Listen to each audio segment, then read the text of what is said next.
तो सबसे बड़ा मुद्दा किसान का रहता है। जो भी सरकार आती है ना, जब सत्ता में नहीं होती है वो पार्टी बहुत किसानों के लिए बातें करती है, और जैसे सत्ता में आते हैं ना तो उनके सत्ता में आने के बाद भी किसानों की आत्महत्या बढ़ती जा रही है।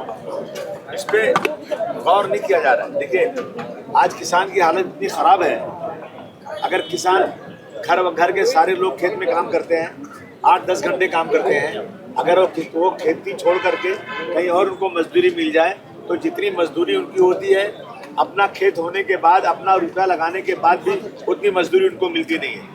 और मैं देख रहा हूँ कि दूसरे मुल्कों में, अमेरिका में, यूएसए वगैरह में जो किसानों को सहूलत दी गई है, जितना उनको सब्सिडी मिलती है, हमारे यहाँ वो सब्सिडी भी नहीं मिलती है।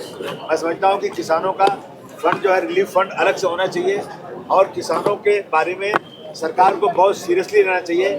जब 1947 में गेहूं का भाव बहुत कम था, सीमेंट का भाव बहुत कम था, लेकिन आज जितना भाव गेहूं का बढ़ गया है, सीमेंट का भाव उसके कई गुना ज़्यादा बढ़ गया है। अगर उसको घर बनाना होता है तो उसके पास इतना पैसा नहीं है कि वो घर बना सके, दिन रात काम करते खेत में। मैं समझता हूँ कि किसानों के बारे में सरकार बिल्कुल सिर्फ ज़बानी बात करती है, सरकार उसके बारे में बिल्कुल से सीरियस नहीं है।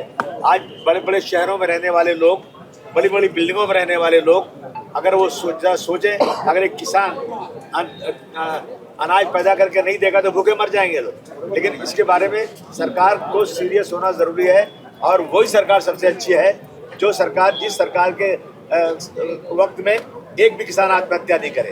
और महाराष्ट्र वो जगह है, बम्बई वो जगह है जो इस देश की इकोनॉमिक कैपिटल है, लेकिन सबसे ज़्यादा महाराष्ट्र में किसान आत्महत्या कर रहा है। ये हमारे शर्म की बात है। मैं सरकार से कहना चाहता हूँ कि ऐसी एक नीति बनाइए ताकि एक भी किसान आत्महत्या करने ना पाए।